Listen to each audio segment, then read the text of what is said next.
அதுக்கப்புறமா அடுத்த பாசுரத்துல, நாளைக்கு அனுபவிக்க போற பாசுரத்துல சிற்றஞ்சிறுகாலையில, அவனுக்கு பண்ணக்கூடிய கைங்கரியமே பறை. அத தெளிவா சொல்லப் போறா. சரி. நாளைக்கு அந்த சிற்றஞ்சிறுகாலை அனுபவிக்கலாம். இன்னைக்கு கறவைகள்ல நம்ம பார்க்கறதுக்கு முன்னாடி அவதாரிகை பார்க்கணும். அதாவது ஏன் இந்த பாசுரம் வந்தது அப்படின்னு முதல்ல பார்க்கணும். அது முதல் பாசுரத்துல என்ன சொல்லணும் ஆண்டாள், மார்கழித் திங்கள் மதி நிறைந்த நன்னாளால். அந்த பாசுரத்துல நாராயணனே நமக்கே பறை அப்படின்னு சொன்னான். தருவான். நாராயணன் நமக்கே பறை தருவான்.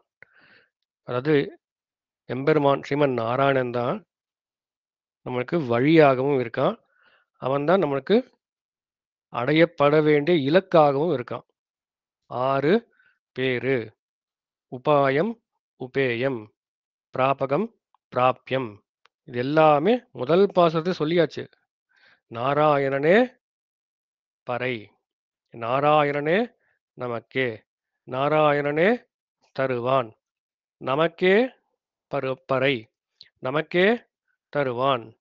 பறை நாராயணனே. அந்த 4 வார்த்தை.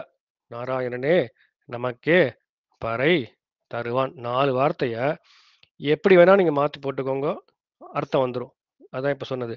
நாராயணனே நமக்கே, நாராயணனே பறை, நாராயணனே தருவான். வேற யாரும் தரமாட்டான். அவனே தருவான். அந்த மாதிரி எப்படி போட்டாலும் வேத அர்த்தம் அத வந்துரும். அந்த பாசுரத்துல முதல் பாசுரம் சொன்ன அர்த்தத்தை இதை கொஞ்சம் டீட்டெயில்டா சொல்ல போறா. இதுக்கு முன்னாடி இருக்கிற பாசுரம், அதாவது இந்த திருப்பாவை அப்படின்ற அந்த விரதமே, இந்த கோபிகர்கள் என்ன பண்றா அப்படின்னா, இதெல்லாம் தெரிஞ்ச விஷயம்தான். ஒரு சுருக்கமா சொல்லிட்டு இன்னைக்கு பாசுரத்து அர்த்தத்தில் போலாம்.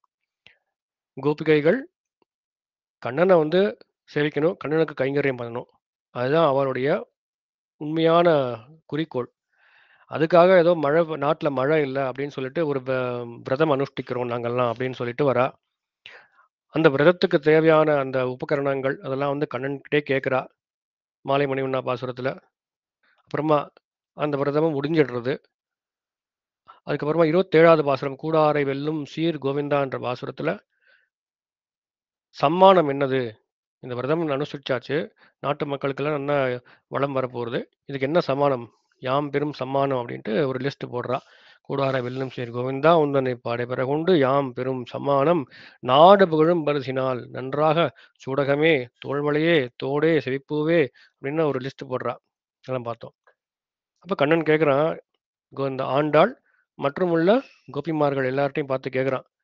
எல்லாம் சரி, ஓகே, வந்துட்டேல், உங்களுக்கு பறை தான் வேணும் அப்படின்னு சொல்றேன். சரி, இத பண்றதுக்கு நீங்க ஏதாவது ஒரு உபாயத்தை அனுஷ்டிச்சீங்களா அப்படின்னு ஒரு கேள்வி கேட்குறான். பறை வேணும், பறைனா என்ன, கைங்கரியம், ஓகே, அதெல்லாம் ஓகே.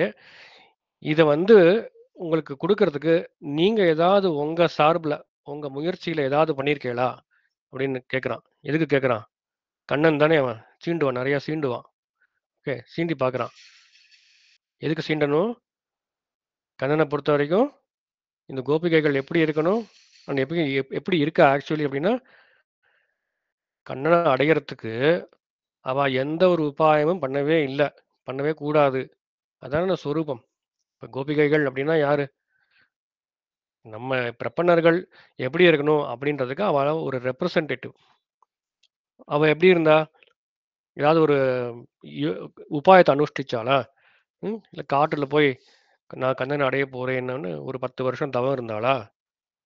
இல்லை வேற ஏதாவது பண்ணாளா? தன்னோட முயற்சியில ஏதாவது பண்ணினாளா கண்ணன் அடையறதுக்கு அப்படின்னு பார்த்தா எதுவுமே பண்ணல. அப்ப கண்ணன் யோசிக்கிறான், இந்த மாதிரி இவா உபாயத்துல வேற உபாயத்துல கை வைக்கிறாளா அப்படின்னு நம்ம ஃபர்ஸ்ட் இவளை செக் பண்ணுவோம் அப்படின்னு சீண்டி பார்க்கறான். ஓகே, கண்ணனுக்கு என்ன உள்நோக்கு? இவ எந்த மற்ற உபாயத்துல கை வைக்க கூடாது, கை வைக்கவும் மாட்டா. இருந்தாலும் சும்மா நம்ம இவாளை சீண்டி பார்ப்போம். கோபிகைகள் தானே, இவாளை சீண்டாம வேற யாரை சீண்ட போறோம்? அதுவும் நான் தானே, நான் சீண்டாம இவாளை வேற யார் சீண்ட போறா அப்படின்னு ஒரு ஒரு ஹாஸ்யமா சீண்டி பார்க்கறான். அப்ப என்ன ஆகுது? முதல்ல கேட்குறான், கறவைகள் பின்னென்று காணம் சேர்ந்துண்போம். கறவைகள் அப்படின்னா என்னது? கறக்கக்கூடியது. பால் கறக்கிறோம் இல்லையா? கறக்கக்கூடியது கறவை, கறவை மாடு. அதே மாதிரி பறக்கக்கூடியது பறவை. கறப்பது கறவைனா பறப்பது பறவை. இப்போ இந்த கறவை அப்படின்னா பசுக்கள். அப்போ கண்ணன் சொல்றான், "நீங்க வந்து நீங்க யாருன்னு பாருங்கோ. நீங்கலாம் ஆட்சியர்கள். உங்களுக்கு என்ன business? What do you do for a living?" அப்படின்னு சொல்றோமே. அவன் வந்து செல்லிங் மில்க் இந்த பால் வியாபாரம்லாம் பண்ணி ஒரு ஜீவனத்த பண்ணிட்டு இருக்கக்கூடிய அந்த ஆட்சிமார்கள். அப்போ கண்ணன் கேட்குறான், "நீங்க வந்து கர்மயோகம் பண்ணியிருக்க மாதிரி தெரியறதே" அப்படின்னு கேட்குறான். "ஏன் அப்படி சொல்ற கண்ணா?" அப்படின்னு இந்த கோபிகைகள்லாம் கேட்குறா. பாருங்க நீங்க என்ன பண்றீங்க பாருங்க. உங்க குலத்தொழில் பால வச்சு நீங்க இது பண்றீங்க இல்லையா? உங்க குலத்தொழில நீங்க பண்ணிட்டு இருக்கீள். உங்க உங்க அப்பா, அம்மா, உங்க பாட்டி, தாத்தா இந்த மாரி உங்களுக்கு குலத்தொழிலான இந்த மாடு பின்னாடி போய் இத பண்ணிட்டு இருக்கீள். அப்போ நீங்க கர்ம யோகம் பண்றீள். நீங்க பண்ணக்கூடிய கர்மத்த யோகமா பண்ணியிருக்கீள். அதனால தான் நீங்க மாடுக்கு பின்னாடி போயின்னு இருக்கீள். உங்க குலத்தொழில ஃபாலோ பண்ணணுன்றதுக்காக தான் நீங்க மாடு பின்னாடி போயின்னு இருக்கீள். அப்படின்னு ஒரு ஒரு குற்றச்சாட்ட வைக்கிறான். எதுக்கு வைக்கிறான்னா, அகைன் இவ வந்து கர்மயோகம் பண்ணியிருக்காளான்னு டெஸ்ட் பண்ணி பார்க்குறான். அப்ப அவன் சொல்றான், அவ கோபிகைகள்லாம் சொல்றா, "கண்ணா, குலத்தொழிலாவது, கர்மமாவது, யோகமாவது ஒண்ணும் கிடையாது. எங்களுக்கு அதெல்லாம் என்னன்னே தெரியாது. நீ இப்ப தான் சொன்ன கர்மா, யோகம்னு ஏதோ 2 வார்த்தைய சேர்த்து போட்டியே. அதெல்லாம் எங்களுக்கு என்னன்னு அர்த்தம் கூட தெரியாது. நாங்க எதுக்கு போறோம்னா, எங்க வயிறுக்கு அப்பதானே எங்களுக்கு சாப்பாடு சாப்பிட முடியும். இந்த பசுக்கள் பின்னாடி போனா தான் அத மேய்ச்சு, அது நல்லா பால் குடுத்து, அதுலேருந்து வரக்கூடிய ஜீவனத்த வச்சு நாங்க வந்து வாழ்க்கை நடத்த முடியும். அதனால அந்த ஒரு நோக்கத்துக்கு மட்டுமே தான் நாங்க போனோமே தவிர, கர்மயோகம்னு நெனச்சுலாம் அங்க ஒண்ணும் போவே இல்ல. எங்களுக்கு அப்டின்னா என்னன்னு கூட தெரியாது. நீ சொல்ற வரைக்கும் எங்களுக்கு என்னன்னே தெரியாது அப்டிங்கிறா. கோபிகைகளுக்கு ஏதாவது தெரியுமா கர்மயோகம்னா? ஒண்ணுமே தெரியாது. அப்ப அந்த ஒரு பாயிண்ட்டும் ரிஜெக்ட் ஆயிடுது. நாங்க கர்மயோகம் பண்ணவில்லை அப்டின்னு. அப்புறம் ஞான யோகம் அத வந்து பண்ணியிருக்கீங்களான்னு டெஸ்ட் பண்றான். சரி நீங்க எங்க போயிருக்கீகள் பாருங்கோ. காணம் காணம்னா என்னது? காடு. இப்போ எம்பெருமான் நெறைய ரூபத்துல மேனிஃபெஸ்ட் ஆவான். இல்லையா? அவன் வந்து இந்த நைமிஷாரண்யம் அப்படின்னு ஒரு திவ்யதேசம் இருக்கு. அங்க பெருமாள் காடு ரூபமாவே இருக்கான். நம்ம சனாதன தர்மத்துல எல்லாமே நம்ம பெருமாள ஒட்டியே வரக்கூடியது. ஒரு நதி அப்படின்னா, அந்த நதிக்கு ஒரு புனித தன்மை இருக்கு. ஏன்னா, அது பெருமாள் சம்பந்தப்பட்ட நதி. இல்ல ஆச்சாரியர்கள் சம்பந்தப்பட்ட நதி. மலை. அது மாரி எத தொட்டாலுமே சனாதன தர்மத்துல ஒரு புனித தன்மை இருக்கு. அப்ப காடு. இப்ப நைமிசாரண்யம்ன்ற காடுக்கு காடு ஒரு வனஸ்வரூபி அப்படின்னு சொல்லுவா. வனஸ்வரூபியா இருக்கக்கூடிய அந்த நைமிசாரண்ய பெருமாள். அதனால இவன் சொல்றான், இந்த காடு வந்து இந்த வனஸ்வரூபியா நான் இருக்கேன் அப்படின்னுலாம் சாஸ்திரம் சொல்றது. அதனால நீங்க அத தெரிஞ்சுண்டு ஒருவேளை காட்டுக்கு போனீங்களோ, இல்ல காட்டுக்கு போனா நன்னா தவம் பண்ணலாம். தவம் பண்ணா ஞானம் வரும் அப்படின்னு போனீங்களோ அப்படின்னு கேட்குறான். அப்ப அவ சொல்றா, ஐயோ! அதுக்கெல்லாம் ஒண்ணும் போல. நான் முதலே சொன்ன மாரி நாங்க எதுக்கு போனோம்? பசுக்கள மேய்க்க போனோம். காட்டுல நெறையா புல்லு இருக்கும். புல்லு நெறையா இருக்கனால, இந்த பசுக்கள் எல்லாம் நெறையா புல்லு சாப்பிடும். நெறையா புல்லு சாப்பிட்டா நெறையா பால் கொடுக்கும். நெறையா பால் கொடுத்தா நாங்க எங்களோட வயித்து பிழப்புக்கு இருக்கும். அவ்வளோதானே தவிர, இந்த ஞான யோகம் அதெல்லாம் ஒண்ணுமே கிடையாது. நீ சொன்னா தான் இப்பயே புரியுறது. இந்த மாரி வனஸ்வரூபியா நீ இருப்பேன்றதே எங்களுக்கு இப்ப தான் தெரியுதுன்ற மாரி ஒரு ஹாஸ்யமா சொல்றான். காணம். அதுக்கப்புறமா பாருங்கோ, நீங்க என்ன பண்ணியிருக்கீர்கள்? எல்லாருக்கும் ததியாராதனை பண்றீள். எல்லாரும் எங்க போய் சாப்பிடுறேன்னு சொல்றாளே, சேர்ந்து உண்போம். சேர்ந்து உண்போம்னா என்னது? சேர்ந்து சாப்பிடுறோம்னு அர்த்தம். அப்படின்னா ததியாராதனை பண்றீர்கள். அத நான் பக்தி யோகத்துல எழுதிக்க போறேன். பக்தியோட நீங்க ததியாராதனை பண்ணி சாப்பிடுறீள். ஷேரிங் இஸ் கேரிங்ன்னு சொல்றாங்களே, அந்த மாரி எல்லாருக்கும் குடுத்துட்டு, எல்லாரும் சாப்பிட்டாங்களான்னு பார்த்துட்டு கடைசியில நீங்க சாப்பிட்டுருக்கீள் எல்லாம் சொல்றான் கண்ணன். அப்ப அந்த பக்தி யோகத்துல நான் சேர்த்துக்க போறேன். பக்தியோட நீங்க பண்ணியிருக்கீள் அப்படின்னா, கண்ணா ஒழுங்கா பாரு. காணம், சேர்ந்து, உண்போம் 3 வார்த்தை தான் இருக்கு. காட்டுக்கு போனோம். நாங்க அங்க உட்காந்தோமா, நின்னுண்டோமா, படுத்துட்டோமா ஒண்ணுமே சொல்லவே இல்ல. நாங்க உட்காந்துக்கலாம் இல்ல. எங்களுக்கு அதெல்லாம் ஒண்ணுமே தெரியாது. நாங்க போனோம். அப்படியே நின்னுண்டே இருந்தோம். அப்படியே அங்க சாப்பாட சாப்பிட்டுட்டோம். உண்போம். அவ்வளோதான். அதுவும் எப்படி? பெருமாளுக்கு குடுத்துட்டுலாம் நாங்க சாப்பிடவே இல்ல. அப்படியே நின்னுண்டே சாப்பிட்டாச்சு. சாஸ்திரப்படி நின்னுண்டே சாப்பிடக்கூடாது. உட்காந்து தான் சாப்பிடணும். அதெல்லாம் ரூல்ஸ் இருக்கு இல்லையா? அந்த ரூல்ஸ்லாம் எங்களுக்கு தெரியாது. நாங்க காட்டுக்கு போனோம். பசுக்கள் பின்னாடி போனோம். பசுக்கள் நல்லா அந்த புல்லெல்லாம் சாப்பிடும். அதனால நெறையா பால் கிடைக்கும். அதனால நாங்க போனோம். போன உடனே காட்டுல போனோம்னா பசி ஆரம்பிச்சுடுத்து. அப்படியே நின்னுண்டே சாப்பிட்டுட்டோம். அங்க என்ன கிடைக்கிறதோ சாப்பிட்டுட்டோம் அப்படிங்கிறா. உண்போம். அப்ப பக்தி யோகமும் கிடையாது. ஓகே. கர்ம யோகமும் கிடையாது. ஞான யோகம் கிடையாது. பக்தி யோகமும் கிடையாது. இது எதுக்கு கேட்குறேன்னா, கண்ணன் ஏதாவது ஒரு இதில இவள தள்ளலாமான்னு பார்க்குறான். சீண்டி பார்க்குறான். கர்மயோகம் பண்ணிட்ட, இல்ல ஞான யோகம் பண்ணிட்ட, பக்தி யோகம் பண்ணிட்ட. அதனால நீங்க எங்ககிட்ட வரதுக்கு உங்களுக்கு அருகதை கிடையாது. நீங்கலாம் பிரபன்னர்கள்ன்னு சொல்றீர்கள். அதனால நீங்கலாம் பண்ணிட்டீங்கன்னா என்கிட்ட வர முடியாது இல்லையா? அத நெறிகாட்டி நீக்குதியோ அப்படிங்கிறார். பெரிய திருவந்தாதியில சுவாமி நம்மாழ்வார். அப்ப நம்ம என்ன சொல்றாருன்னா, இந்த நெறைய நம்மாழ்வார் சொல்றார் பெருமாள பார்த்து, "உன்ன அடையறதுக்கு நீ நெறைய பாதை வச்சிருக்க. ஒரு பாதை மட்டும் இல்ல. நெறைய பாதை வச்சிருக்க. இப்போ ஒரு ஊர் இருக்கு. ஒரு ஊருக்கு போறதுக்கு நம்ம நெறைய வழி இருக்கும் இல்லையா?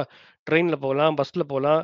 பஸ்லயே வந்து உங்களுக்கு இப்படி என்ன இப்ப மதுரை டூ மெட்ராஸ் போனோம்னா, திண்டுக்கல் வழியா போலாம். இல்ல வேற எங்கேயோ வழியா போலாம். நெறைய பாதைகள் இருக்கு. ஓகே. அந்த மாரி இருக்கும்போது, ஒருத்தருக்கும் ஒரு ஒரு வழி வச்சிருக்கான். நெறைய வழிகள் இருக்கு உலகத்துல. ஆனா, எதுக்கு இந்த வழியெல்லாம் வச்சிருக்கான்னா, அவளுடைய ருச்சிக்கு ஏற்ப வச்சிருக்கான். சரி. இப்ப என்ன ஆகுதுன்னா, "நெறிகாட்டி நீக்குதியோ" அப்படின்னு அந்த பாசுரத்துல நம்மாழ்வார் சொல்றாரு. இந்த நெறைய நெறிகள்னா வழி. நெறைய வழியெல்லாம் இருக்குன்றதெல்லாம் ஓகே. அதெல்லாம் ஓகே. பட் எங்களுக்கு அதாவது சரணாகதி பண்ணினவர்களுக்கு, பிரபன்னர்களுக்கு எங்களுக்கு வேற எந்த வழியுமே வழியாவே தெரியாது. இப்ப எது வழி அப்டின்னா, "நீ தான் வழி." நீ தான் வழின்னா, ஸ்ரீமன் நாராயணன் தான் வழி. வேற அத தவிர வேற எதுவுமே வழியே கிடையாது. கர்மயோகம் வழி ஆக மாட்டாது. ஸ்ரீ வைஷ்ணவர்களுக்கு, சரணாகதர்களுக்கு. ஞான யோகம் வழியாகாது. பக்தி யோகம் வழியாகாது. இவ்வளவு ஏன்? பிரபத்தியும் வழியாகாது அப்படிங்கிறா. ஏன் பிரபத்தி வழியாகாதுன்னா, கர்மயோகம், ஞான யோகம், பக்தி யோகம் வழியாகாது. புரிஞ்சுக்கிறது ரொம்ப ஈஸி. அதெல்லாம் நம்மளுக்கு கிடையாது. அதெல்லாம் வந்து இந்த தாடி வாலாஸ்லாம் இருக்கல்ல ரிஷிகள். அவளுக்குலாம். காட்டுல போய் நல்லா உட்காந்து 1000 வருஷம், 100 வருஷம் அப்படியே நாலா பக்கமும் தீய வளர்த்துண்டு தபஸ் பண்ண வேண்டியது. இந்த மாரிலாம் இருக்கு. இது நம்மளுக்கு கிடையாது. நம்மலாம் பண்ணதுக்கு அவசியமே கிடையாது. பிரபத்தி பிரபத்தி என்னன்னா, இது இந்த மாரி எந்த ஒரு கஷ்டமும் கிடையாது. கர்மயோகம் பண்றதுலாம் எவ்வளோ கஷ்டம். ரொம்ப கஷ்டம். நமக்கெல்லாம் வந்து அது என்னன்னு தெரிஞ்சுக்கிறதுக்கு ஞானமும் கிடையாது. அப்படியே தெரிஞ்சிருந்தாலும் அத அனுஷ்டிக்க சக்தியும் கிடையாது. கர்மயோகத்துக்கு. ஞான யோகத்துக்கும் அப்படிதான். பக்தி யோகத்துக்கும் அப்படிதான். பக்தி யோகம்னா என்ன அப்படியே வந்து அ நம்ம மெடிடேஷன் பண்றோம் இல்லையா? பெருமாள் நினைச்சுட்டே தியானம் பண்றோம். அது வந்து ஒரு செகண்ட் கூட சிந்தனை மாறாம பண்ணணும் அப்படின்னு சொல்லுவா. அந்த மாரிலாம் பண்றதுக்கு நமக்கு சக்தி இருக்கா? ஞானம் இருக்கா? ஒண்ணுமே கிடையாது இல்லையா? அதனால அதெல்லாம் வந்து நமக்கு உபாயம் ஆகாதுன்றது நமக்கு ஈஸியா புரிஞ்சிரும். ஆனா பிரபத்தி என்ன சொல்றதுன்னா, "இதெல்லாம் பண்ண தேவையில்லப்பா." எம்பெருமான் சொல்றான். "நீ என்னையே உபாயமாக பற்று" அப்படிங்கிறான். இப்ப நம்ம பற்றிட்டோம். "பெருமாளே நீ தான் வந்து எனக்கு உபாயம்" அப்படின்னு நம்ம சொல்றோம். அதுல ஒரு குற்றம் இருக்கு அப்படிங்கிறார். என்ன குற்றம்னா, பிரபத்தி பண்ணும்பொழுது, "நான் பண்ணினேன் பிரபத்தி" அப்படின்னு எப்போ அந்த தாட் வருதோ, அந்த நினைப்பு வருதோ, அதுவே குற்றமாயிடும் பிரபத்திக்கு. அப்ப it defeats the whole purpose. Back to square one அப்படின்னு சொல்ற மாரி திருப்பியும் வந்துருது. ஏன் அப்படின்னா, நான் பண்ணினேன் பிரபத்தி, என்னுடைய பிரபத்தி, அதனால எனக்கு பெருமாள் மோட்சத்த குடுத்தான் அப்படின்னு நம்ம சொன்னோம்னா, நான், என்னுடைய அப்படின்னு 2 வார்த்தை அங்க சொல்றோம். நான்னா என்னது? அகங்காரம். நான். அ அகங்காரம் தானே இது. நான் பண்ணியிருக்கேன் அப்படின்னு. அகங்கரிக்கிறது. அது வந்து சொரூபத்துக்கு விருத்தம். சொரூபம் என்ன? எம்பெருமான் இட்ட வழக்காய் இருத்தல். அது அத்யந்த பாரதந்திரியமே ஜீவாத்மாவினுடைய சொரூபம். எனக்குன்னு ஒண்ணும் கிடையாது. எல்லாம் அவன் பார்த்துக்கிறான் அப்படின்னு இருக்கணும். அத விட்டுட்டு நான் பண்ணியிருக்கேன் பிரபத்தின்னு எப்ப சொல்றானோ, அப்பவே போயிடுது.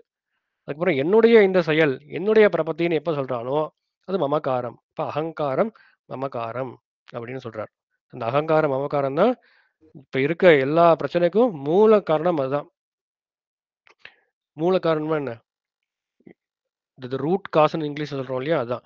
இப்ப நம்ம ஒரு இன்ஜினியரிங்லாம் படிக்கிறோம். ஏதாவது ஒரு ப்ராப்ளம் இருக்கு அப்படின்னா, அதுக்கு ரூட் காஸ் அனாலிசிஸ்ன்னு சொல்லுவாங்க. ரூட் காஸ் அனாலிசிஸ்னா 5 தடவ இல்ல 10 தடவ ஒய்ன்னு கேட்டுன்னே இருங்க. ஒய் அனாலிசிஸ்ன்னு சொல்லுவா. கேட்டுன்னே இருந்தோம் அப்படின்னா, ரூட் காஸுக்கு போயிடும். இப்ப குழந்தைகள்லாம் கூட ஹாஸ்யமா கேட்கும். "ஏன்? ஏன்? ஏன்?" இப்போ ஒரு இடத்துக்கு போக்கூடாதுன்னா, "ஏன் போக்கூடாதுங்கும்." நம்ம வந்து ஏதாவது ரீசன் சொல்லுவோம். "ஏன் அது போக்கூடாது?" நம்ம இன்னொரு ரீசன் சொல்லுவோம். ஏன்னு கேட்டுட்டே இருந்தா கடைசியில உண்மையான ரீசன போய் கண்டுபிடிச்சிடலாம். Root cause analysis. இங்க அதே பார்க்குறோம். அப்போ வந்து நம்ம எதுக்கு இத சொல்றேன் அப்டின்னா, இந்த உலகத்துல இருக்கக்கூடிய ப்ராப்ளம் அதுக்கெல்லாம் முக்கியமான காரணம் வந்து அகங்காரம், மமகாரம். இது வந்து எல்லாத்துக்குமே அப்ளிகபிள். வைதிகத்துக்கும் அப்ளிகபிள், லௌகிகத்துக்கும் அப்ளிகபிள். குடும்பத்துல சண்டை அப்படின்னா வச்சுக்கோங்க. அதுக்கு ஏன்னு கேட்டுட்டே பாருங்க. யாராவது ஒருத்தருடைய அகங்காரம், மமகாரத்துல வந்து முடியும்.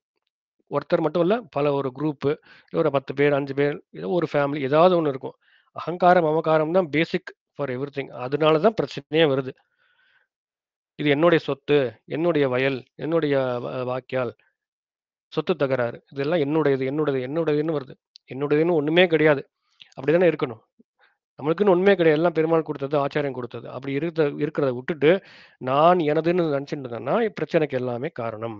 அப்போ பிரபத்திக்கு இந்த ஒரு குற்றம் உண்டு. என்ன குற்றம்னா, நான் பண்ணின பிரபத்தி, என்னுடைய பிரபத்தி அப்படின்னு நினைக்கிறதுக்கு ஒரு வாய்ப்பு இருக்கு. ஒரு சான்ஸ் இருக்கு.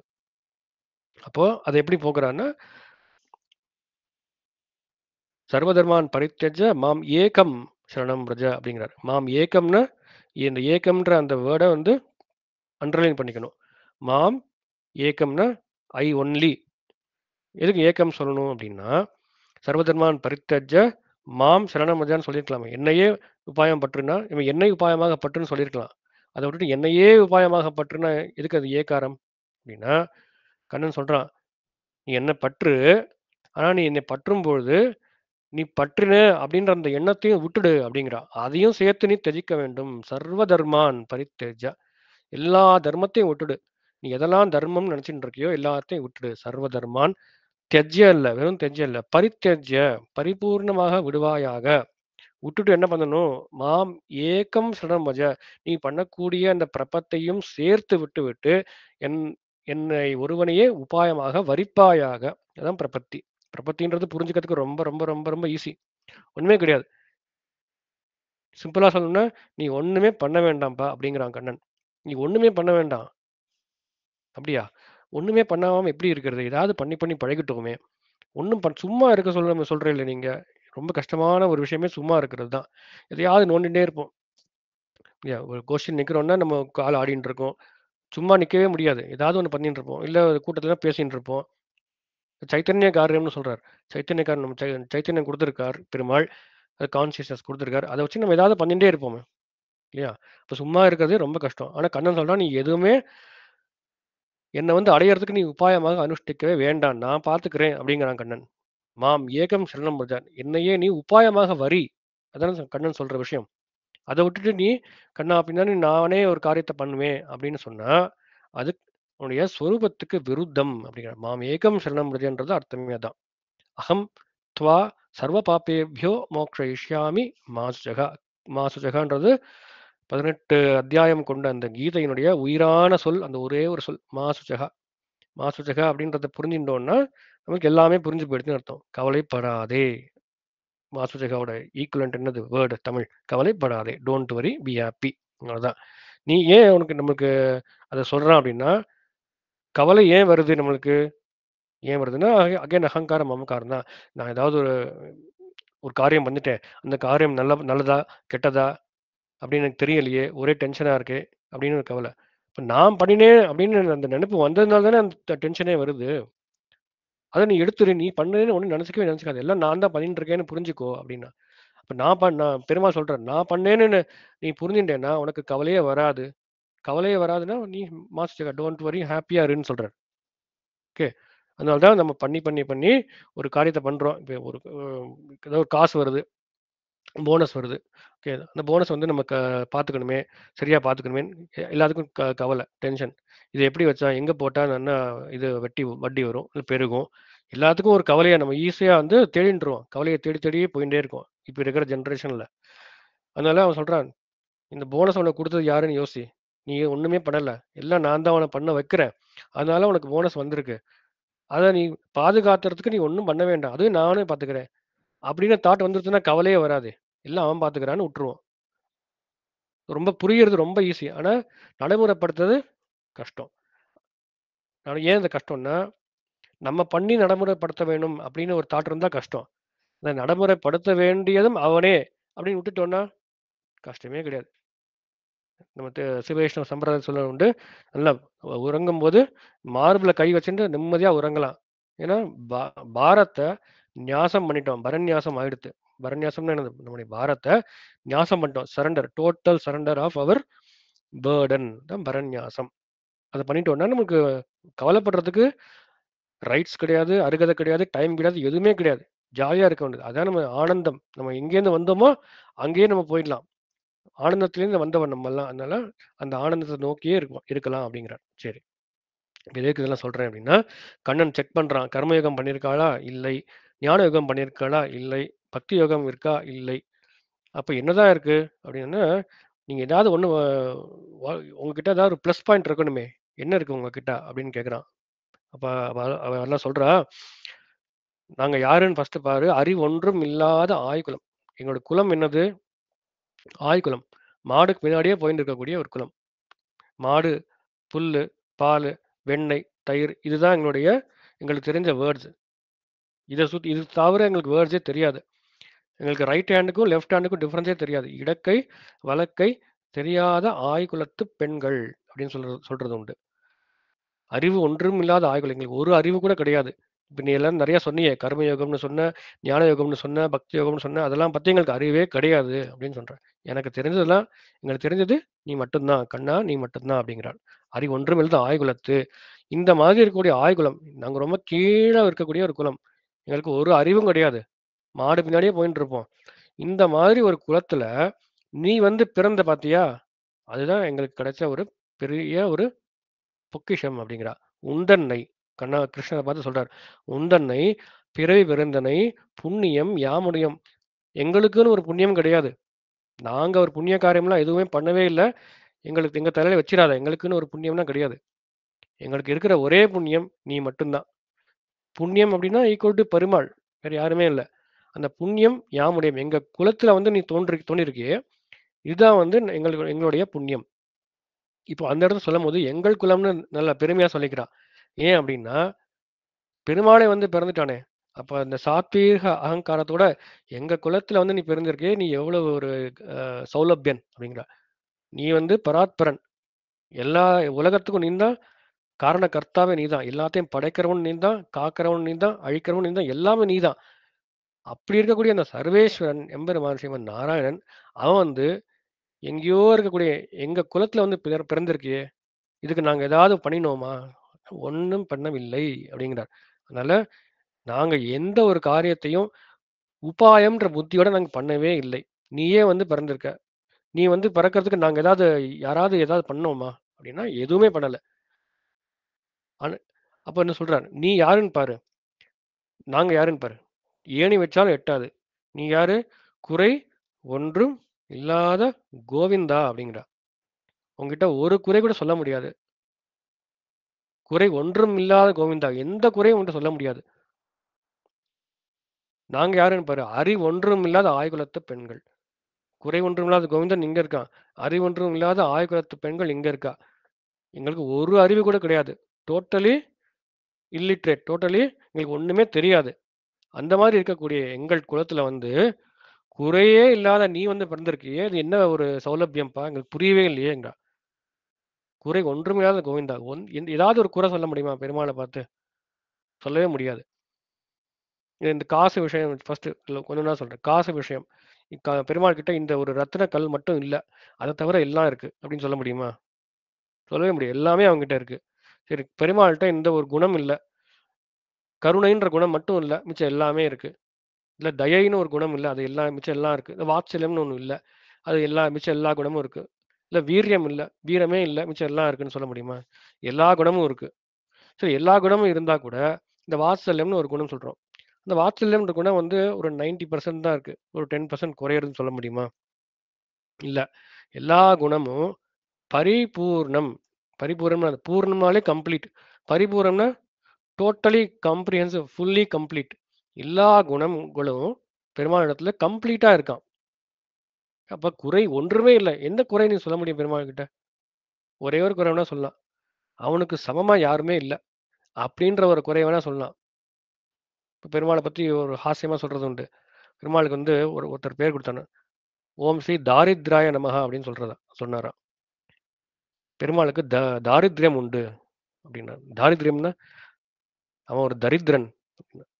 தரித்திரனா ஒண்ணுமே இல்லைன்னு அர்த்தமே. அதானே தரித்திரம்னு சொல்லுவோம். பெருமாளுக்கு எப்படி அத சொல்ல முடியும்? அவருக்கு தான் எல்லாமே இருக்கே அப்படின்னு.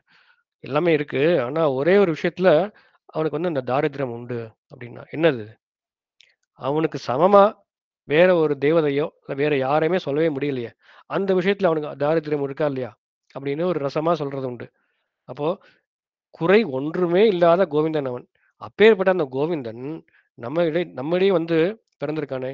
இதுதான் நாங்க எங்களுடைய புண்ணியம். இது தவிர எங்ககிட்ட நாங்க இது காரியம் பண்ணினோம் அப்படின்ற மாரி சொல்றதுக்கு ஒண்ணுமே கிடையாது கண்ணா. நீ தேவையில்லாம செக் பண்ணிட்டு இருக்காத. குவாலிட்டி அஷ்யூரன்ஸ பாஸ் பண்ணி விடு அப்படிங்கிறார். கறவைகள் பின் சென்று காணாம சேர்ந்துடுவோம். இதே தான் ஆழ்வாரும் சொல்றார். நோற்ற நோன்பிலேன் நுண் அறிவிலேன். கர்மயுகம், ஞானயுகம் கிடையாது. கர்மயுகம், ஞானயுகம் கிடையாதுன்னா பக்தி யுகம் கிடையாதுன்றது தன்னடியே தோண போகுது. இல்லையா? எல்லாமே வந்து ஆழ்வார்கள் எல்லாம் பேசிற்றே பேசும் ஏககண்டர். பேசிற்றே பேசும் ஏககண்டர்னா என்னது? கண்டம்னா வந்து கழுத்து. ஏககண்டம்னா ஒரே கழுத்து. இந்த ஆழ்வார்கள் கோஷ்டி எல்லாருக்குமே ஒரே கழுத்து. என்னது? ஒரே கழுத்தா? புரியலையே! ஒரு ஒரு ஆழ்வாருக்கு ஒரு ஒரு கழுத்து இருக்கும் இல்லையா? பொய்கை ஆழ்வாருக்கு ஒரு கழுத்து இருக்கும். பூதத்தாழ்வாருக்கு ஒரு ஒரு கழுத்து இருக்கும். ஒரு ஒரு பாடிக்கு ஒரு கழுத்து இருக்கும் தானே இப்போ தெரிஞ்சுட்டு இருக்கோம். இவ என்ன சொல்றா? ஒரே கழுத்து எல்லா ஆழ்வார்களுக்கும் அப்படின்னா கழுத்து என்னன்றது அந்த இங்க தானே சொல் வருது, வாக்கு வருது. அதனால இவ எல்லாம் ஒரே மாரி பேசுவான்றதுக்காக பேசிற்றே பேசில் பேசும் ஏக கண்டரில் அப்படின்னு ஆச்சாரியத்துல சாதிக்கிறார். அப்போ எதுக்கு இத சொல்றேன் அப்படின்னா, நம்ம ஆழ்வார் சொன்ன விஷயமும் அதுதான். இல்லையா? ஆனா ஆண்டாள் சொன்னா அதுக்கு ஒரு ஏற்றமே தனி. ஆண்டாள் எப்பயுமே ஒரு படி மேல. எல்லாரை காட்டிலும். இப்போ இதுக்கு ஒரு திருஷ்டாந்தம் சொல்றேன். எல்லா இப்ப ஆழ்வார்கள் இருக்கா. ஆழ்வார்கள்ல பெரிய ஆழ்வார், அப்புறமா தொண்டடிப்படி ஆழ்வார், இப்போ ஆண்டாள். 3 பேர் எடுத்துக்கிறது. ஓகே. 3 பேர் எடுத்துன்னு ஒரு கம்பேரிசன் சின்ன கம்பேரிசன். இந்த பொய்கை பெரியாழ்வார் என்ன பண்ணாரு? அவரும் வந்து பெருமாள தூக்கத்திலிருந்து எழுப்பினார். தொண்டடிப்படி ஆழ்வார் அவர் என்ன பண்ணார்? திருப்பள்ளி எழுச்சின்னு ஒரு திவ்ய பிரபந்தமே பாடியிருக்கார். திருப்பள்ளி எழுச்சி. ரங்கநாதரை பார்த்து எழுந்துக்கோ அப்படின்னு சொல்றார் அந்த திவ்ய பிரபந்தம். பெரியாழ்வார் அம்ம முன்ன துயிலெழாயேன்னு பாடுறார். அந்த பெரியாழ்வார் திருமொழியில. ஆண்டாள் திருப்பாவையில எல்லாரையும் பள்ளி எழுப்புறா. தூக்கத்திலிருந்து எழுப்புறா. இவாளும் தான் எழுப்பியிருக்கா, ஆண்டாளும் தான் எழுப்பியிருக்கா. இவாளுக்கு என்ன வித்தியாசம்? அப்படின்னு கேள்வி வருது. ஓகே. இப்ப ஆண்டாளுடைய ஏற்றம் என்னன்னு பாருங்க.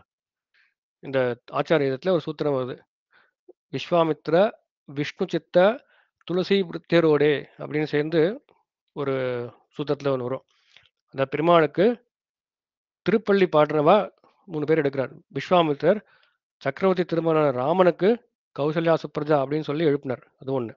அதுக்கப்புறமா விஸ்வாமித்திர விஷ்ணு சித்தர் யாரு? பெரியாழ்வார். அவர் வந்து அம்ம முன்ன துயிலழாயே அரவணையான்ற அந்த பதிகத்துல எழுப்புறார். அதுக்கப்புறம் துளசி பிருத்தியர்னா தொண்டடிப்படி ஆழ்வார். அவர் வந்து திருப்பள்ளி எழுச்சியை பாடியிருக்கார். ஆனா இந்த மிச்ச ஆழ்வார்கள் இந்த ரிஷிகள்லாம் யாரு அப்படின்னா ரொம்ப வருஷமா ரொம்ப அனாதி காலமாக இந்த சம்சாரத்துல இருந்தவர்கள் ஆழ்வார்கள் எல்லாரும். ஆண்டாளை தவிர ஆண்டாளை வந்து ஆழ்வார் கோஷ்டியில சேர்க்கவே கூடாது. மிச்ச எல்லா ஆழ்வார்களும் நம்மை போலே சம்சாரிகளாய் திரிந்தவர்கள். First point. பெருமாளுடைய நிர்ஹேதுக கிருபையினால அவ ஆழ்வார்களா மாறியிருக்கா. அதுக்கு முன்னாடி வரைக்கும் பல யோனிகள்ல பிறந்து பிறந்து பிறந்து கர்மானுகுணமா ஒரு உடம்பு கிடைச்சு நம்மள மாதிரியே இருந்திருக்கா. சம்சார சாகத்துல உழன்று இருந்திருக்கா. அப்படி சொன்னாதான் பெருமாளுடைய நிர்ஹேது கிருபை பலிக்கிறதுன்னு வரும். இல்ல இல்ல அவெல்லாம் வந்து சம்சாரிகள் கிடையாது. பெருமாளே வந்து பிறந்திருக்கார் அப்படின்னு சொல்றது எப்படி அதை புரிஞ்சுக்கணும்னா, இவா சம்சாரிகள் தான். ஆனா பெருமாள் இவா மேல பண்ணின அந்த விசேஷ கட்டாட்சம் நிர்ஹேது கிருபை எப்படிப்பட்டதுன்னா, இவ பண்ற காரியம், இவ பாடின பாட்டெல்லாம் பார்த்தோம்னா, இவ பார்த்தா நார்மலாவே தெரியலையே. ஒருவேளை பெருமாளே வந்து பிறந்திருக்காரோ, இல்ல பெருமாளோட அம்சம், அந்த பெருமாளோட அம்சங்கள் தான் வந்து இந்த ஆழ்வாரை அவதரிச்சிருக்காளோ, அப்படின்ற மாதிரி சந்தேகப்படும்படியாக இருக்கக்கூடிய వ్యక్తిகள் தான் ஆழ்வார்கள். அப்போ தேரின் அர்த்தம் என்ன? இந்த ஆழ்வார்கள் ஆகறதுக்கு முன்னாடி வரைக்கும் நம்மள மாதிரி இருந்தவா தான். இப்ப இந்த குறிப்பா இந்த விஷ்ணு சித்தர், அப்புறம் தொண்டர்படி ஆழ்வார். இந்த 2 ஆழ்வாரை மட்டும் எடுத்துக்கிறது. ஏன் எடுத்துக்கிறதுன்னா, இவ தான் பெருமாள துயிலழாயே அப்படின்னு சொல்லி பாடுறா. ஆண்டாளும் பாடியிருக்கா. இது என்ன டிஃபரன்ஸ்னா, இந்த பெரியாழ்வாரும், இந்த தொண்டடிப்படி ஆழ்வாரும் நம்மள மாரி இருந்தவா தானே? யார் அப்புறம் அவளை ஃபர்ஸ்ட் எழுப்பினது? பெருமாள் வந்து இந்த தொண்டடிப்படி ஆழ்வாரையும் பெரிய ஆழ்வாரையும் எழுப்புறார். எழுப்புறாருன்னா என்ன? தன்னுடைய ஞானத்தை கொடுக்கிறார். மயர்வர மதிநலம் அருளப் பெறச் செய்கிறார் பெருமாள். இப்போ தூக்கம் எழுந்துக்கிறது என்ன அர்த்தம்னா ஃபர்ஸ்ட் அதை ஃபர்ஸ்ட் புரிஞ்சுக்கணும். தூங்கிட்டு இருக்கான், இப்போ எழுந்த கண்ணை திறக்கிறது. ஏன் கண்ணை திறந்தா தான் எல்லாத்தையும் பார்க்க முடியுது, யார் யார் எங்கே இருக்கா, டேபிள் எங்கே இருக்குது எல்லாம் தெரியுது, அப்புறம் புக் எடுத்து படிக்க முடியாது, எல்லாமே பண்ண முடியுது. தூங்கினா என்ன அர்த்தம்னா இதை பற்றி நமக்கு ஞானமே கிடையாதுன்னு அர்த்தம். எழுந்துட்டான் அப்படின்னா கண்ணு திறக்கிறது, கண்ணுன்றது ஞானத்தை குறிக்கும். கண்ணு திறந்தா தானே எல்லாமே தெரிய போகுது. அப்போ இந்த ஆழ்வார்கள், இந்த விஷ்ணு சித்தர் மற்றும் தொண்டடிப்படி ஆழ்வார், இந்த 2 ஆழ்வார்கள் ஆழ்வார் ஆறத்துக்கு முன்னாடி அவர் தூங்கிட்டு இருந்திருக்கார். இப்ப பெருமாள் வந்து மயர்வர மதுரம் அருளப் பண்றார் அப்படின்னா அப்பதான் அவருக்கு கண்ணு திறக்கிறது அந்த 2 ஆழ்வாருக்கும் அப்படின்னு அர்த்தம். கண்ணு திறந்து இப்ப ஆழ்வார் ஆயிட்டா 2 பேரும். அதுக்கப்புறம் என்ன பண்றா அந்த 2 ஆழ்வாரும்? பெருமாளை போய் நீ எழுந்துக்கோ நீ எழுந்துக்கோ அப்படின்னு பாடுறா இல்லையா? இதுக்கு வந்து ஒரு ஹாஸ்யமா ஒரு ஒரு ஒரு உதாரணமும் சொல்றது உண்டு. அதாவது ஒரு தம்பதி, ஒரு கணவன் மனைவி 2 பேருக்கும் சம்பிரதாய இன்ட்ரெஸ்ட் உண்டு. அவன் நிறைய உபன்யாசங்கள்லாம் போய் போய் கேட்பானாம். அப்படி கேட்கும்போது ஒரு நாள் இந்த கணவனும் மனைவியும் ஒரு உபன்யாசத்துக்கு போய் கேட்குறா. கேட்ட உடனே அங்க அந்த உபன்யாசகர் சொன்னார், ஒரு மனைவி எப்படி இருக்கணும் அப்படின்னா, கணவன் தூங்கினதுக்கு அப்புறம் தான் மனைவி தூங்கணும். அதுக்கப்புறம் கார்த்தால எழுந்துக்கும் போது இந்த கணவன் இருக்கானே, அவன் எழுந்திருக்கிறதுக்கு முன்னாடி மனைவி எழுந்துக்கணும். அப்படி எழுந்தா இந்த பாதிவிரத்தியம் அவளுக்கு சித்திக்கும் அப்படின்னு அந்த உபன்யாசகர் சொல்லிட்டா. ஓ அப்படியா அப்படின்ட்டு நல்லா கேட்டுன்னு வந்தா, 2 பேருமே கேட்டுன்னு வந்தா. சரி, ஆத்துக்கு வந்தாச்சு, 8:30 மணி ஆயிடுத்து. இவ வந்து தூக்கம் வரல. இந்த இந்த கணவனுக்கு தூக்கமே வரல. அவன் ஏதோ ஒரு புக்க வச்சு படிச்சுட்டு இருக்கான். நான் 8:30க்கும் 7 பிறவிக்கும் சொல்லிட்டே இருக்கு ஆயிடுத்தே. நீங்க பாட்டுல இப்படியே இருக்கீங்களே. 8:30 மணி ஆயிடுச்சு தூங்க வேண்டாமா அப்படின்னு சொன்னா, எனக்கு தூக்கம் வரல நீ வேணா படுத்துக்கோ அப்படின்னு அந்த கணவன் சொல்றான்.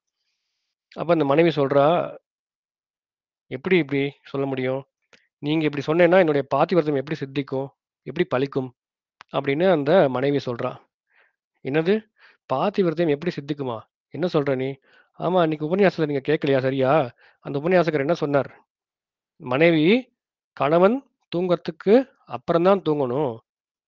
அதுக்கப்புறமா கார்த்தால எழுந்துக்கும்போது கணவன் எழுந்துக்கிறதுக்கு முன்னாடியே எழுந்திரணும் அப்படின்னு சொன்னாரா இல்லையா? அதனால மனைவிக்கு ஒரு பேர் அவர் குடுத்தார். என்ன பேர் குடுத்தார்? சொல்லுங்கோ டெஸ்ட் பண்றார் அந்த மனைவி. தெரியலையேன்னு சொன்னேன். அவன் அந்த மனைவியே ஆன்சர் சொல்றா. மனைவிக்கு என்ன பேர் தெரியுமா? பின் தூங்கி முன் எழும் பாவாய் அப்படின்னு பேரு மனைவிகளுக்கு. பின் தூங்கி முன் எழும் பாவாய் மாத்தி சொல்லக்கூடாது. முன் தூங்கி பின் எழும் பாவாய்ன்னு சொல்லிடக்கூடாது. சரி. இப்போ அந்த மனைவி சொல்றா, அதனால தயவுசெய்து நீங்க சீக்கிரம் தூங்குங்கோ. மணி 8:30 ஆயிடுத்து. அட்லீஸ்ட் ஒரு 9 மணிக்காவது தூங்கிடுங்கோ. அப்பதான் வந்து நானும் படுத்துக்க முடியும். அப்பதான் என்னோட பாதிவிரத்தியம் வந்து இருக்கும் அப்படின்னு சொல்றார். சரி ஓகே அப்படின்ட்டு இவர் இந்த புக் படிச்சுன்றத மூடி வச்சுட்டு அந்த கணவன் வந்து அப்படியே தூங்குறான். தூங்கின உடனே கொஞ்சம் கழிச்சு இவ தூக்கம் வரல. சும்மா அவர் கண்ண மூடின்னு இருக்கான் அந்த கணவன். இப்ப மனைவி வந்து பார்த்துட்டே இருக்கா. "என்ன தூங்கிட்டேலா?" அப்படின்னு கேட்குறா. "இல்ல, இல்ல இன்னும் தூக்கம் வரல. தூங்க ட்ரை பண்ணிட்டு இருக்கேன். இன்னும் ஒரே ஒரு விஷயம். நாளைக்கு நீங்க எழுந்துக்கோங்க.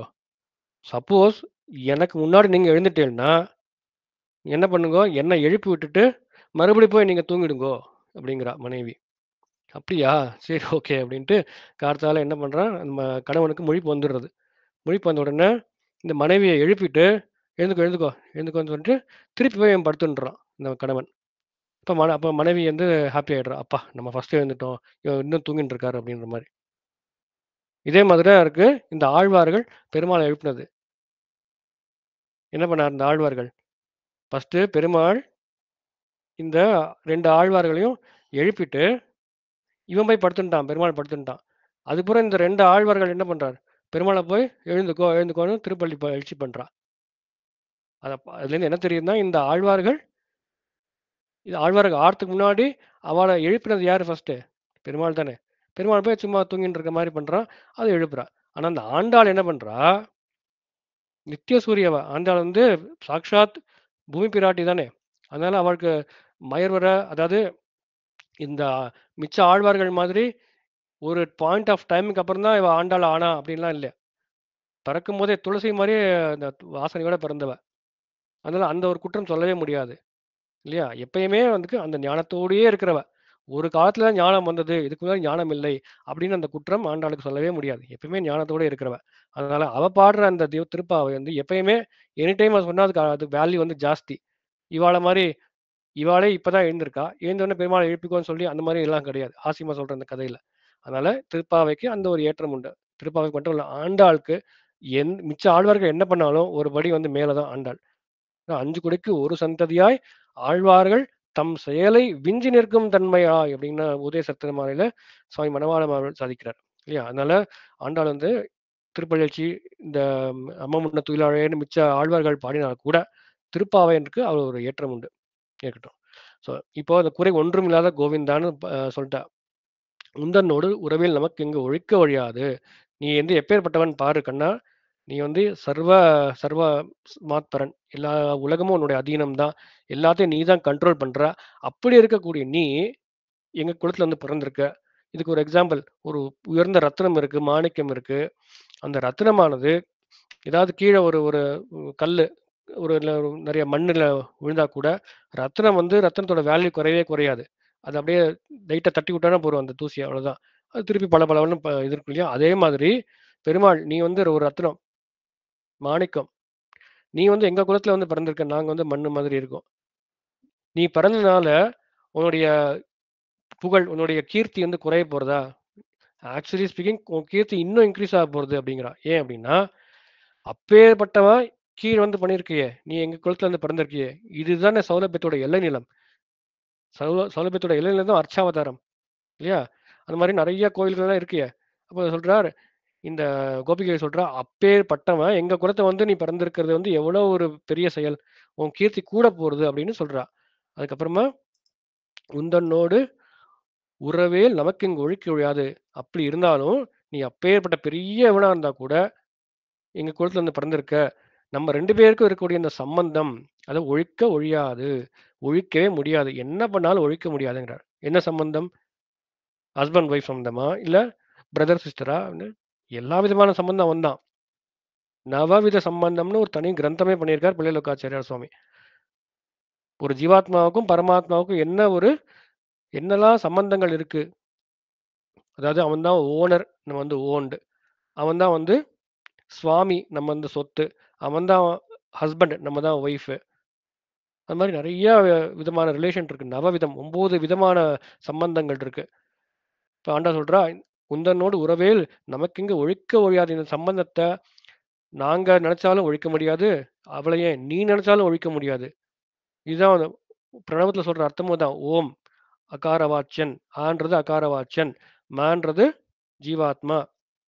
இந்த மகார வாச்சியனான ஜீவாத்மா, அகார வாச்சியனான எம்பெருமான் ஸ்ரீமன் நாராயணனுக்கே, இந்த கேன்றது தான் இந்த ஊல சொல்ற விஷயம்.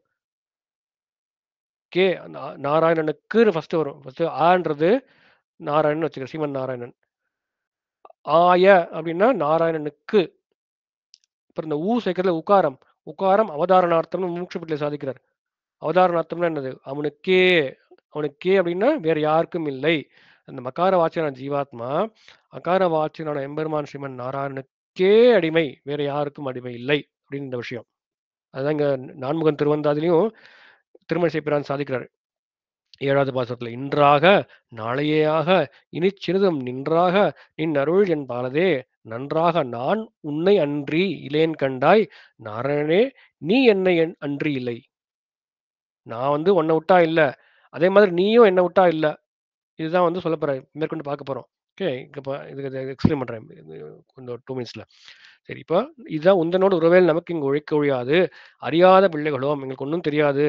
அன்பினால் உந்தனை சிறுபேர் அழைத்தனும் சீர்வராதே. நாங்க வந்து அவுட் ஆஃப் லவ், அன்பினால் உந்தன்னை சிறுபேர் அழைத்தனமும் உன்னை நாங்க சில சில்லி நேம்ஸ் வச்சு கூப்பிட்டுட்டோம். சாதாரண ஒரு அல்பமான ஒரு நேம் அதை வச்சு கூப்பிட்டுட்டோம் அப்படிங்கிற அழைத்தனம் சீரியராதே. சிறுபேர்னா சில்லி நேம், இல்ல ஒரு ஒரு லெசர் சிக்னிஃபிகண்ட் நேம். சிறுபேர் அழைத்தனமும் சீரியராதே. அதை பத்தி நீ வந்து கோச்சின்றாத, சீரி அருளாதே. இறைவா நீ தாராய் பறை. இறைவா கண்ணனே, நாராயணனே, கோவிந்தா என்ன சொல்றாங்க? இறைவா நீ தாராய், நீ தான் வந்து பறையை கொடுக்கணும் அப்படின்னு இந்த பிராப்பியத்தை பிரார்த்தனை பண்றார். இறைவா நீ தாராய் பறை ஏலோர் எம்பாவாய்ன்னு சொல்லி இந்த பாசத்தை முடிக்கிறார். இதுல முக்கியமான அர்த்தம் என்னது? சிறு பேர். சிறு பேர்னா என்ன? சிறு பேர்னா இந்த பாசுரத்துல நாராயண நாமத்துக்கு சொல்றா. ஆண்டவன் என்ன சொல்றா? இதுக்கு முன்னாடி நாங்க கண்ணா நாங்க வந்து உன்னை நாராயணான்னு கூப்பிட்டுட்டோம். அது வந்து ரொம்ப சிறு பேர் இந்த இடத்துல. ஏன் அப்படின்றது பார்க்க போறோம். நாராயணன் கூப்பிட்டதுனால நீ என்ன கோச்சிக்க கூடாது அப்படிங்கிறா. எங்க எங்க நாராயணன் கூப்பிட்டோம்? நாராயணனே நமக்கே பதிலான் முதல் பாசத்திலே சொல்லிட்டோம்.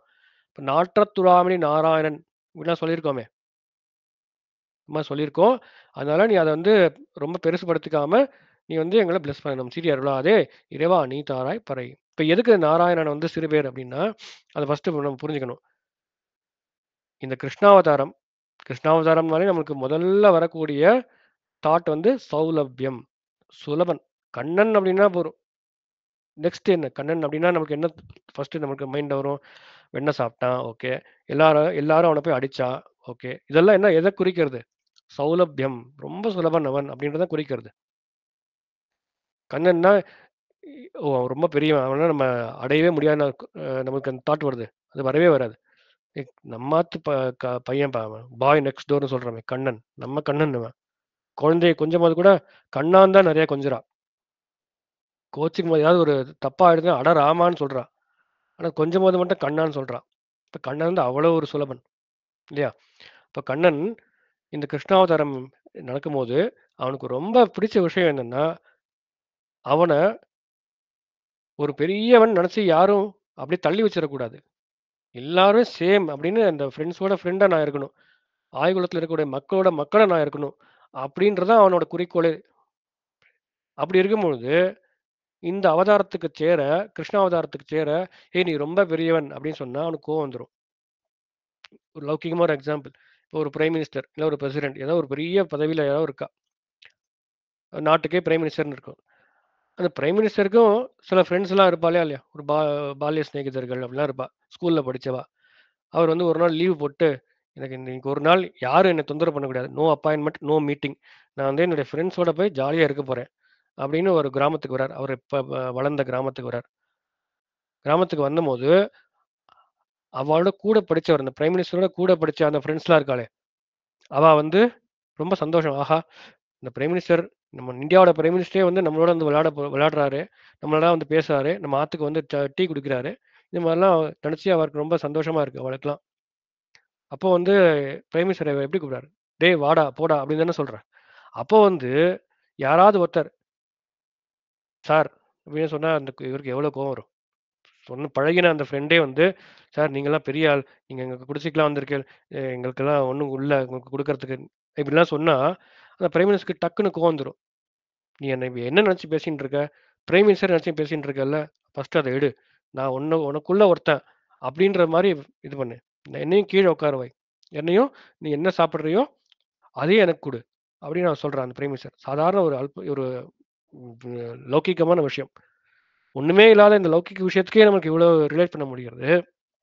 அப்போ அந்த பெருமாள் எப்படிப்பட்டவர்? எல்லா உலகத்தையும் அவன் தான் தாங்குறான். எல்லாத்துக்கும் தாரணமே அவன் தான். தரிக்கக்கூடியவனே அவன் தான். அப்படி இருக்கும்பொழுது, நான் அந்த என்னோட சௌலபத்தை காட்டணும் அப்படின்னு வந்த அவதாரம் தான் கிருஷ்ணாவதாரம். அப்படி இருக்கக்கூடிய அந்த கிருஷ்ணாவதாரத்துல வந்துட்டு, யாராவது "ஹே நாராயணா, ஹே அம் சர்வ சர்வஸ்மாத்பரன்" இப்படிலாம் சொன்னா, அவனுக்கு பிடிக்கவே டக்குனு கோவம் வந்துருவான். நாராயணன்றது என்ன அப்படின்னா, அதுக்கு அது மாரி அதுக்கு வந்து ஒரு ஒரு உயர்ந்த திருநாமம் ஆக்சுவலி நாராயணான்றது. நாராயணான்றது அது மாரி ஒரு திருநாமமே கிடையாதுன்னு கூட சொல்லுவா. இந்த பிரணவம் இருக்கு. ஓம் நமோ நாராயணாயன்னு தானே சொல்றது. துவயத்திலயும் அதானே இருக்கு. நாராயண நாமம் தான் இருக்கு. இந்த நாராயண நாமத்தோட ஏற்றம் சொன்னா, அதுக்கு தனி ஒரு உபன்யாசமே பண்ணணும். ஏன்னா, இதுக்கு ஒரு ஒரு சின்ன ஒரு கதை சொல்லிட்டு வரேன். அதாவது நாராயண அப்படின்ற அந்த ஒரே ஒரு திருநாமம் தான், பெருமாளுடைய அந்த ஒரே ஒரு திருநாமத்துக்கு தான் வேற எந்த ஒரு கடவுளையும் அர்த்தமாக சொல்லவே முடியாது. அப்படின்னா என்ன அர்த்தம்னா, இப்ப வேற ஏதாவது ஒரு திருநாமத்த எடுத்துக்கிறது. பெருமாள் திருநாமத்த எடுத்துண்டு, கேசவன் இல்லன்னா ஒரு அம் அ ஏதாவது ஒரு பத்மநாபன், தாமோதர் ஏதாவது எடுத்துக்கிறது. எடுத்துண்டு அதுக்கு இந்த கிராமட்டிக் இலக்கண அதெல்லாம் வச்சு போனோம்னா எப்படியாவது வேற ஒரு தேவதாந்திரத்தை குறிக்கிறதுக்கு வாய்ப்பு இருக்கு ஏதாவது ஒரு இதுல. அதே மாதிரி இப்ப சிவன் அப்படின்னு எடுத்தோம்னா சிவன்ற வேர்டு பெருமாளை குறிக்கும்னு சொல்லிடலாம். அதுக்கு கிராமட்டிக்கலி கரெக்ட். சிவன்னா மங்களம், மங்களத்தை உடையவன் தான் அர்த்தம். இப்போ பெருமாளுக்கு மங்களம் இல்லையா, மங்களம் இல்லையா அப்படின்னு சொல்லலாம், இப்படியும் சொல்லலாம். அப்போ எந்த ஒரு திருநாமத்தை எடுத்துட்டு எந்த தேவதைக்கும் நமக்கு கொடுக்கறதுக்கு வாய்ப்பு இருக்கு. ஆனா இந்த நாராயணன்ற திருநாமத்தை எடுத்துட்டோம்னா பெருமாளை தவிர வேற யாருக்குமே அதை சொல்லவே முடியாது அப்படின்னு இருக்கு. அப்போ ஸ்ரீ வைஷ்ணவமே அந்த ஒரே ஒரு திருநாமத்துல தான் தொங்கின்னு இருக்கு அப்படின்னு நம்ம பார்க்குறோம். அதாவது இதுக்கு என்ன எப்படி புரிஞ்சுக்கணும்னா ஒரு ராமானுஜர் காலத்துல ஒரு கதை. யாதவ பிரகாசர் ராமானுஜருடைய ஒன் ஆஃப் த குருவா இருந்தார் இல்லையா. அவர் வந்து பெருமாளுடைய கண்கள், இந்த ரெண்டு கண்கள் எப்படி இருக்கு அப்படின்னா பெருமாள் கூட பிரம்மம் தான் சொல்வார் அத்வைத்தத்தில். அவ எப்படி இருக்குன்னா இந்த குரங்குடைய பின்பகுதி ரெண்டு அது மாதிரி இருக்கு, அது மாதிரி கலர்ல பிங்கா இருக்கு அப்படின்னு சொல்லிட்டு போயிட்டார். இது கேட்டோன்னா எம்பெருமானார் ராமானுஜருக்கு ரொம்ப வருத்தம், இன்னும் இப்படிலாம் ஒரு கம்பேர் பண்றாருன்னு சொல்லி அப்புறம் கரெக்டான அர்த்தத்தை சொல்லி எல்லாம் ஸ்தாபிச்சார். அதாவது மலர்ந்த இரு தாமரைகள் அதை போல இருக்கக்கூடிய பெருமாளுடைய கண்கள், இப்படிதான் இதுக்கு நம்ம அர்த்தத்தை புரிஞ்சுக்கணும் அப்படின்னு எம்பெருமானார் சொல்றார். இப்ப யாதவ பிரகாஷ் சார் அது நன்னா இருக்குன்னு தெரிஞ்சா கூட அதை ஒத்துக்கிறதுக்கு மனசு இல்லை. சரி, ஓகே, இது போயிடுறது. இப்போ ரொம்ப நாள் கழிச்சு, ரொம்ப வருடங்கள் கழித்து ஒருத்தர் வரார். அவர் பேர் அப்பைய தீட்சிதர்னு பேரு. இந்த அப்பைய தீட்சிதர் எப்பேற்பட்டவர்னா சிவபக்தர். எந்த மாதிரி நீங்க திருநாமத்தை சொன்னாலும் அதெல்லாம் சிவனை தான் குறிச்சது அப்படின்னு சொல்லக்கூடிய ஒருத்தர். ஓகே. இந்த ஒரு கப்பியாசம் புண்டரீகம் ஏவ அக்ஷினி இதை இப்போ சொன்னப்பட்ட ஸ்லோகம். அதாவது பெருமாளுடைய திருக்கண்கள் எப்படி இருக்குன்னா பிங்கா இருக்கு, ரெண்டு கண்கள் பிங்கா தாமரை, மலர்ந்த தாமரை போல இருக்கு அப்படின்னு சொல்ற அந்த வாக்கியம். இதை எடுத்துட்டு போய் ஸ்ரீ வைஷ்ணவர்கள் என்ன பண்ணா இந்த அப்பய தீட்சிதர் கிட்ட கொடுத்தா, சுவாமி இதுக்கு நீங்க அர்த்தம் சொல்லுவேன் அப்படின்னா அவர் சொன்னார், இது சிவனை தான் குறிக்கிறது அப்படின்ட்டார் டக்குன்னு. இவ்வளவு நேரம் ராமானுஜர் காலத்துல எல்லாம் என்ன சொல்லிட்டு இருந்தா, இது எம்பெருமானுடைய ரெண்டு மலர்ந்த தாமரை கண்களை குறிக்கும்னு சொல்லிட்டு இருந்தா, ஆனா திடீர்னு இவர் வந்து இப்ப சிவனை குறிக்கிறது அப்படின்னு சொல்லிட்டாரேன்னு இவருக்கு ஒரே இதா இருக்கு ஸ்ரீ வைஷ்ணவர்களுக்கு. எப்படி இதை நீங்க சொல்லுவேன், சிவனுக்கு தான் 3 கண்ணு இருக்கு அப்படின்னு. ஆமா 3 கண்ணு இருக்கு, ஆனா அதுல பாருங்க புண்டரிகம் ஏவம் அக்ஷினின்னு இருக்கு. அக்ஷினா டுவெல், ரெண்டு கண்கள். அப்படியா, அதான் 3 கண்கள்னு போட்டிருக்கு, சிவனுக்கு 3 கண்கள் இருக்கு போட்டிருக்கேன் அப்படின்னா 3 கண்ணு இருக்கு, ஆனா ஒரு கண் எப்பவுமே மூடிண்டே இருக்கணும். இந்த நெற்றிக்கண்ணு சொல்றாள் அது மூடியே இருக்கும். திறந்து இருக்கிறது 2 கண் தான். மலர்ந்த இரு தாமரை கண்கள் போன்றவன். அப்ப சிவனுக்கும் பொருந்துமே. 2 தானே மலர்ந்திருக்கு, ஒன்னு தூங்கின்னு தானே இருக்கு, ஒன்னு மூடி தானே இருக்கு. அப்ப சிவனுக்கு அது குறிக்கும் அப்படின்னு சொல்லிட்டு போயிட்டார். இதை வந்து ரிஜெக்ட் பண்றதுக்கு யாரால முடியாது, கிராமட்டிக்கலி கரெக்ட் இல்லையா. சரி, அந்த மாதிரி எல்லாத்தையும் அவர் சிவபரமாவே வியாக்கியானம் பண்ணிட்டு இருந்தார். அப்படி இருக்கும்போது ஒரு நாள் இந்த ஸ்ரீ வைஷ்ணவர் இந்த நாராயணன் இப்படின்ற அந்த பேருக்கு நீங்க சிவனை குறிக்கும்னு நீங்க சொல்லுங்க அப்படின்னு கேட்டா ஸ்ரீ வைஷ்ணவர்கள். இருங்க எனக்கு கொஞ்சம் டைம் கொடுங்க அப்படின்னு போய் இந்த இதெல்லாம் லா புக்ஸு கிராமர் புக்ஸ் எல்லாம் புரட்டி புரட்டி பார்த்தார். ஒரு மாசம் கழிச்சு வந்தார். வந்துட்டு ஸ்ரீ வைஷ்ணவர்கிட்ட, சாரி நான் ஒத்துக்கிறேன், தோல்வியை ஒத்துக்கிறேன், இந்த ஒரே ஒரு பேருக்கு மட்டும் என்னால வேற எந்த பரமாவும் அர்த்தம் சொல்ல முடியல, சிவனுக்கும் சொல்ல முடியல, பிரம்மாவுக்கும் சொல்ல முடியல, எதுவுமே சொல்ல முடியல அப்படின்னு நான் ஒத்துக்கிறேன் அப்படின்ட்டார். அப்படியா அப்படின்னு, ஏன் அப்படின்னோடனே அதுக்கு ஒரு வியாக்கியானமும் சொல்றது உண்டு. அதாவது இது வந்து ஒரு சின்ன ஒரு இலக்கணத்துக்குள்ள போயிட்டு வருவோம். அதாவது கிராமர், இலக்கணம்ன்றது கிராமர் இல்லையா. இப்போ ஒரு ஒரு வார்த்தை இருக்குன்னா ஒரு வார்த்தை வந்து ரெண்டு வார்த்தைகளோட சின்ன வார்த்தைகளோட சேர்க்கையா இருக்கும், அதுக்கு சமாசம் அப்படின்னு பேரு. ஏன் சமாசம். இப்போ இந்த நாராயண அப்படின்றது எதோட சமாசம்னா நாராகா பிளஸ் அயனம் அப்படின்றது சமாசம். நாராகா பிளஸ் அயனம். இப்போ ஃபர்ஸ்ட் நாராகா அப்படின்னா என்னன்னு பார்ப்போம். முதல் ஃபர்ஸ்ட் ஆஃப் நாராகா அப்படின்னா ர அப்படின்னு அந்த தாத்து இருக்குல்ல, இந்த ரேப்ப தாத்து. ரேப்ப தாத்துன்னா என்னது, அழிவை குறிக்கக்கூடியது. ரேப்பம்னா அந்த அழிவு, ர அப்படின்னா அழிவு, நா ர அப்படின்னா அழிவு இல்லாதது, அழிவு இல்லாத பொருட்கள். நாராகா அப்படின்னா அழிவு இல்லாத பொருள்கள். அதுடைய கூட்டம் நாராஹா. அதாவது எப்படின்னா நார, நாரா, நாராஹா 3ஆ வச்சுக்கணும். ர அப்படின்னா ஃபர்ஸ்ட் அழிவு, ந ர அழிவு இல்லாத, நா ர அப்படின்னா அழிவு இல்லாத பல வஸ்துக்கள், நாராஹா அப்படின்னா அழிவு இல்லாத பல வஸ்துக்களுடைய கூட்டங்கள். ஓகே, இந்த மாதிரி இருக்கக்கூடியதுடைய அயனம், அயனம்னா வந்து ஷெல்டர், ரெஃப்யூஜ்னு சொல்றோமே, அதோடைய இருப்பிடம். இதான் நாரா பிளஸ் அயனா அப்படின்றது ஓட மீனிங். ஓகே, இப்போ இது ரெண்டு விதமான சமாசம். இந்த சமாசத்துல நம்ம ரெண்டு விதமான இது இருக்கு, கான்டெக்ட் இருக்கு. ஒன்று வந்து யௌகிகம்னு ஒன்று உண்டு, அதுக்கப்புறமா ரூடின்னு ஒன்று சொல்லுவா. யௌகிக அர்த்தம், ரூடி அர்த்தம், இதெல்லாம் வந்து சம்ஸ்கிருதம் கிராமர் இது. ஓகே, இப்போ அதுக்கு ஒன்று புரிஞ்சுக்கிறதுக்கு ஒன்று சொல்கிறேன். இப்போ பங்கஜம் அப்படின்னா என்ன? பங்க ப்ளஸ் ஜ, பங்க ப்ளஸ் ஜ. பங்கனா என்னது? சேரு, சகதி.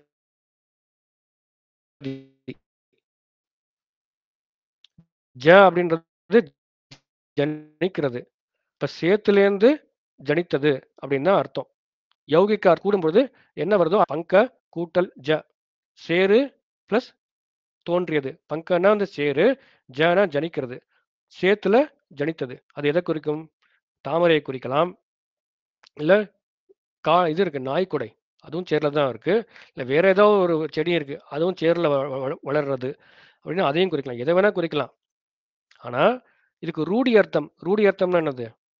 பிரபலமா எது வழங்கப்படுறது? பங்கஜம்னா என்னது? யாராவது நாய்க்குடையா சொல்லுவா? பங்கஜம்னா வந்து தாமரை, லோட்டஸ் இல்லையா? இப்போ ரூடினா அதான், எது பிரபலமா குறிக்கக்கூடிய அர்த்தமோ அதுக்கு வந்து ரூடி அர்த்தம்னு பேரு. இப்போ நாய்க்குடை பார்த்து ஹே பங்கஜம்னு யாராவது சொல்றது உண்டா? இல்லவே இல்லை இல்லையா? அதுக்கு ரூடி அர்த்தம் வந்து பங்கஜன்றதுக்கு தாமரை மட்டுமே ஆகும். இப்போ ரெண்டு அர்த்தம் இருக்கு. ஒன்று வந்து யௌகிக அர்த்தம், யோகத்தோட கூடின அர்த்தம். ரெண்டாவது அர்த்தம் வந்து ரூடி அர்த்தம். ஓகே, இப்போ இது எதுக்கு சொல்றேன் அப்படின்னா, இந்த நார பிளஸ் அயன அப்படின்னு இருக்கு இல்லையா? அதுல வந்து யௌகிக அர்த்தம் என்ன? நாரங்களுக்கு அயனமாக இருக்கக்கூடியவன். அதாவது நாரங்கள்னா நித்திய வஸ்துக்களுடைய திரள், அதுக்கு அயனமா இருக்கான். எல்லா நித்திய வஸ்துக்கள் இந்த நாரங்களுக்கு அயனம், அயனம் என்ன? ஷெல்டரா இருக்கான். ஓகே, இல்ல இவன் நாரங்களை அயனமாக உடையவன் அப்படின்னு அர்த்தம். இப்போ இந்த அப்பய தீட்சிதர் பார்த்தார், இதை நம்ம ஈஸியா சொல்லிட்டு போயிடலாமே, ஏன்னா சிவன் தான் எல்லாத்துக்கும் அயனமா இருக்கான், எல்லா நாரங்களுக்கும் இவன் தான் அயனமாக இருக்கிறான்னு சிவபரமா சொல்லிட்டு போயிடலாம். ஆனா இந்த ரூடி அர்த்தம் இருக்கு. ரூடி அர்த்தம்னா பிரபலமா வழங்கக்கூடிய அர்த்தம். இந்த நாராயணன் இப்ப பங்கஜம்ன்ற இந்த இதுல பார்த்தோம் இல்லையா? பங்கஜம்னாலே பிரபலமா எதை குறிக்கிறது? இந்த தாமரை தான் குறிக்கிறது. அதே மாதிரி நாராயணனுடைய ரூடி அர்த்தம் என்ன? பிராட்டியுடன் கூடிய அந்த எம்பெருமான் ஸ்ரீமன் நாராயணன் தான் குறிக்கிறது ரூடி அர்த்தம்.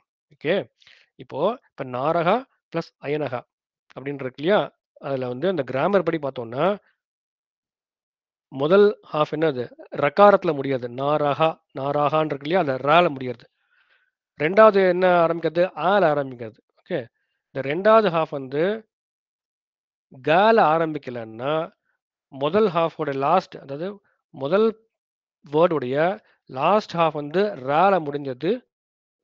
செகண்ட் வேர்டுடைய ஃபர்ஸ்ட் சிலபிள் வந்து கால ஆரம்பிக்கல அப்படின்னா இந்த ரெண்டாவது ஹாஃப்ல இருக்கக்கூடிய அந்த ந வந்து அது வந்து வலிமை மிகும் அப்படின்றது ஒரு கிராமர் ரூல். அப்படின்னா இந்த மூணு சுழினா ஆயிடும். நாரகா பிளஸ் அயனன்ற எழுதுற வந்து சேரும்பொழுது நாராயண அந்த மூணு சுழி ஆயிடும் அப்படிங்கிறார் பண்ணினி கிராமர்ல. சமஸ்கிருத கிராமர்ல இந்த ந வலிக்கும், ஸ்ட்ராங்கா வருங்கிறார். அப்படி ஸ்ட்ராங் ஆயிடுதுன்னா அது வந்து ரூடியில யாரை குறிக்கிறதோ அது மட்டும்தான் குறிக்கக்கூடிய தகுதி உண்டு. அதாவது அந்த மாதிரி ஆயிடுத்துன்னா இந்த நாராயணன்ற அந்த திருநாமம் எம்பெருமான் ஸ்ரீமன் நாராயண மட்டுமே குறிக்கும் அப்படின்னு ரூல்லே இருக்கு, இந்த பண்ணின ரூல்லே இருக்கு. அப்படின்னா இது வேற யாரையும் குறிக்காது அப்படின்னு இந்த ரூல் படி, சம்ஸ்கிருத ரூல் படியே வந்து இந்த நாராயணாமம் அங்க நமக்கு கொடுக்கறது. அப்போ இந்த அப்பய தீட்சிதர் வந்து ஒத்துண்டார், தோல்வியை ஒத்துண்டார். எதுக்கு இது இவ்வளவு சொல்றேன் அப்படின்னா, நாராயண நாமத்துடைய கிரேட்னஸ் எவ்வளவு பெருசு. அந்த ஒரே நாமத்தையும் நம்ம ஸ்ரீ வைஷ்ணவத்தையும் நம்ம சித்தாந்தத்தையும் நம்ம ஸ்தாபிச்சு போயிடலாம் இல்லையா? நாராயணன் படைத்தான் நான்முகனை, நான்முகனும் தான்முகமாய் சங்கனைப்பட்டான். பார்த்துட்டே இருக்கும் நான்முகன் திருவந்தாதி. அதுக்கு வந்து இந்த ஏற்றத்தை சொல்லி முடிக்கவே முடியாது. அப்பேற்பட்ட பெருமை உடைய அந்த நாராயண நாமத்தை நம்ம ஆண்டாள் இப்ப அந்த சிறு பேர்ன்னு சொல்லிட்டா.